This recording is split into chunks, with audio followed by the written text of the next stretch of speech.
flower girls, Alea and Amara, who will get their own little round of applause.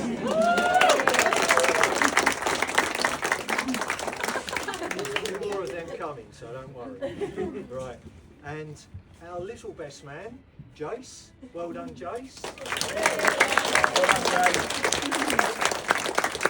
And our cave boy, Ash.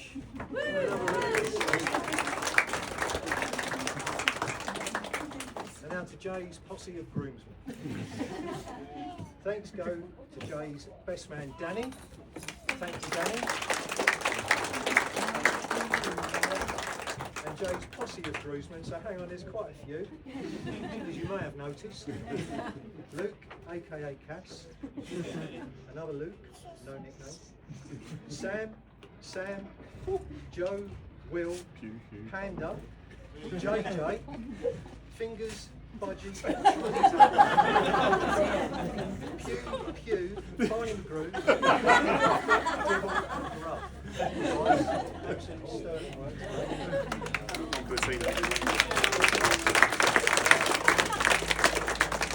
If you're under 30, you're probably thinking, who the bloody hell? Your parents will explain. Right. So I thought I'd start with a few words about the bride, our amazing daughter, Abigail. Well, I say Abigail, Abby, Abs, AJ, Abby Bumps, Abigail Jade, and Bubble. They're all the names that Abigail has been called over the years, and she answers to all of them and currently holds the world record for the most number of nicknames. But the one she was called when she knew that she was either in trouble or was making us late by dilly-dallying was Abigail Jade. When the middle name came out, that's when things got real. She knew she was either in trouble or she was making us late. And it was the same for Emily. Emily Lauren. And even Lily gets the same middle name treatment, Lily Iris. Although to be fair, we didn't really take any notice. But when the middle name came out, they knew I meant business. You have to remember I was outnumbered 4-1. So Jay, some advice. If you're running late because your new wife is still doing her hair, or can't decide what dress to wear, or literally gets to the front door and says, no, I'm going to put the other dress on. Just like a mother, by the way. Just try shouting up the stairs, Abigail Jade. Or perhaps not. So Abigail is mine and Nicola's firstborn child. And when she was due, we were obviously very excited. And when Nicola went into labour, I got the call at work, and we rushed to Basildon Hospital. For some reason, Nicola was laughing at every contraction. Anyway, we got to the hospital, and we waited, and Nicola soon stopped laughing. But then we waited, and we waited. It took bloody ages. There was me going, Abigail Jade, come on, but still nothing.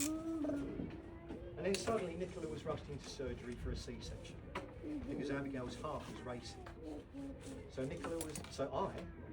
I was sent to a room to put on a gown, gloves, mask, boots and a hat.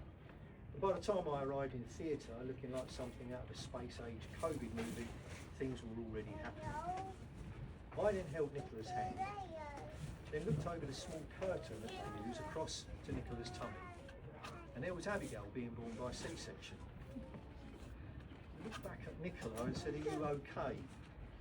She just smiled and said, yeah, it feels like elephants are trampling on my tummy.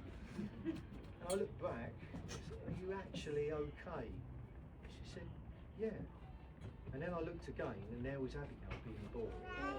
There was our new, beautiful, newborn daughter. But because they used a suction cup on her head, we noticed something. She had a head shaped like a traffic cone, which was quite unnerving for me at the time. Nicola then gripped my hand and said, is she okay? And I think I said something like, she's got a head shaped like a traffic cone. And then I walked over to the midwife, to see my new cone-headed daughter, leaving Nicola thinking she'd just given birth to an alien, which was a bit ironic because I did look like something out of space at the time. But then Abigail's head slowly returned to normal, much to mine and Nicola's relief. We did call her cone-head for a bit, and every now and again. Now it's fair to say that Abigail loves her sport. She's an amazing netball player, to the point where she used to get awarded player of the match so often that it actually got a bit boring. I remember once on the way to a netball match, we were travelling down the A13, it was absolutely pouring down with rain. There was Abigail, focused on her phone, head down, thumbs going up 100 miles an hour, when she suddenly looked up and declared that the rain was really weird, because it kept stopping and starting suddenly. I had to tell her that was whenever we drove under a bridge. She still got playing that day. Now Abigail was always throwing herself into everything with so much energy and so much determination. Whether it was netball, school, work, or just life in general. She's always had this ability to just get things done. Get it done with a smile. And as she's grown up, she's someone that Nicola and I are incredibly proud of. She's kind, she's thoughtful, she's loyal. She's the sort of person who will drop everything to help someone, who'll stand by her friends. She's an amazing mummy, and it's someone who brings an amazing smile into every room she walks into. Mum and I are hugely proud of you, darling. And watching you grow up has been a privilege. And then along came Jay. Phew. When I first met Jay, it was when I inexplicably decided to take up boxing about 10 years ago. And Jay was my boxing personal trainer. And he used to half kill me every Friday. He used to take great pleasure in beating me up in sparring. I remember it well. I mean, how many guys get to left hook their future father-in-law and leave them struggling to breathe for 3 weeks? I haven't got. Well, there's not much I can do about it. Even during COVID, when Jay was training everyone behind his back garden because the gym was closed, there we both were, tracksuits, hoodies, masks, boxing gloves, looking like we were about to rob someone. But after he stopped punching me in the face, he then got together with Abigail, and I can see that they make such a great team. They just work together, they're an amazing couple, and it's so clear to see that Abigail can just be totally herself around Jay. And it's amazing to see. They're an amazing mummy and daddy to our first grandchild, Alea, the noisy one. And her big brother Jace, and her big sister Amara.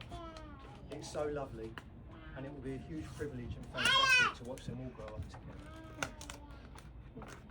Now, as a father of 3 daughters, you always wonder, what the hell are they going to bring home? You know, right, Steve? Completely. Because as a father, your number one job is to look after, love and protect your daughters. And one day, the day comes along, like today, when you have to hand over that job to someone else. Now, for as long as I have breath in my body, I will always look after, love, and protect Abigail. Now that's Jay's job.